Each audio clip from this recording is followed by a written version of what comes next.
കാലം മാറുമ്പോൾ കഥ മാറും എന്ന് കേട്ടിട്ടില്ലേ?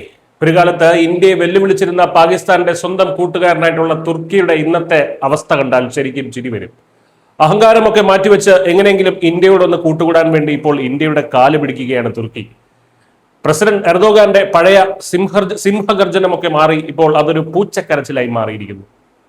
കഴിഞ്ഞ ദിവസം തുർക്കി വിദേശകാര്യമന്ത്രി ഹക്കാൻ ഫിദാൻ ഒരു പ്രസ്താവന ഇറക്കി. ഞങ്ങൾക്ക് ഇന്ത്യയുമായി ഒരു പ്രശ്നവുമില്ല, ഞങ്ങൾ പാകിസ്ഥാനുമായി കൂട്ടുകൂടുന്നതിൽ ഇന്ത്യക്ക് എന്തിനാണ് ഇത്ര വിഷമം? വളരെ നിഷ്കളങ്കമായിട്ടുള്ള ഈ ചോദ്യത്തിന് ഇന്ത്യയുടെ മുൻ വിദേശകാര്യ സെക്രട്ടറി കൻവാൽ സിബൽ കൊടുത്ത മറുപടി ശരിക്കും തുർക്കിയുടെ മുഖത്തേറ്റ അടിയായിരുന്നു. നിങ്ങൾ നുണ പറയുകയാണ്, വർഷങ്ങളായി ഇന്ത്യക്കെതിരെ ഇസ്ലാമിക അജണ്ട വെച്ച് കളിക്കുന്നത് നിങ്ങളല്ലേ എന്ന് സിബൽ തുറന്നടിച്ചു. ഒരു കാലത്ത് സ്വയം വലിയൊരു ഇസ്ലാമിക നേതാവാകാൻ തുർക്കി പ്രസിഡന്റ് എർദോഗാൻ എന്തൊക്കെയാണ് കാട്ടിക്കൂട്ടിയിരുന്നതെന്ന് ഓർമ്മയില്ലേ? ഐക്യരാഷ്ട്രസഭയിൽ പോയി കാശ്മീർ വിഷയം ഉന്നയിച്ച് പാകിസ്ഥാന് വേണ്ടി വാദിച്ച ഒരേ ഒരു നേതാവായിരുന്നു അദ്ദേഹം. പാകിസ്ഥാൻ ആയുധങ്ങൾ കൊടുക്കുക, ഇന്ത്യക്കെതിരെ വ്യാജ പ്രചാരണങ്ങൾ നടത്തുക തുടങ്ങിയ എല്ലാ പണികളും അവർ ചെയ്തു. ഇതൊക്കെ കണ്ടിട്ടും ഇന്ത്യ കുറെ ക്ഷമിച്ചു.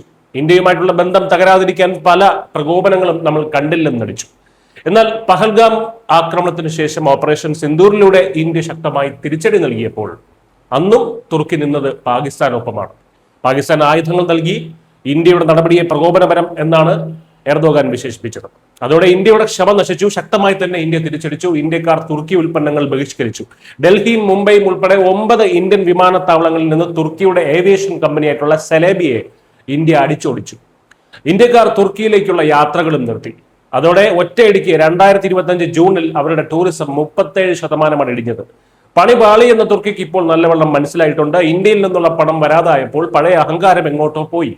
ശക്തനായിട്ടുള്ള നരേന്ദ്രമോദിയുടെ ഇന്ത്യയോട് കളിച്ചാൽ വെറും പ്രസ്താവനകൾ മാത്രമല്ല, സാമ്പത്തികമായി തന്നെ അടിവേരിളക്കുമെന്ന് തുർക്കി പഠിച്ചു കഴിഞ്ഞു. ഇപ്പോൾ പഴയതൊക്കെ മറക്കാം, നമ്മൾ തമ്മിൽ ഒരു പ്രശ്നവുമില്ല എന്ന് പറഞ്ഞ ഇന്ത്യയുടെ പിന്നാലെ നടക്കുകയാണ് അവർ. ഇതാണ് പറഞ്ഞത്, ഇത് പഴയ ഇന്ത്യയല്ല, ചൊറിയാൻ വന്നാൽ വീട്ടിൽ കയറി മാന്തി പൊളിക്കും. News desk.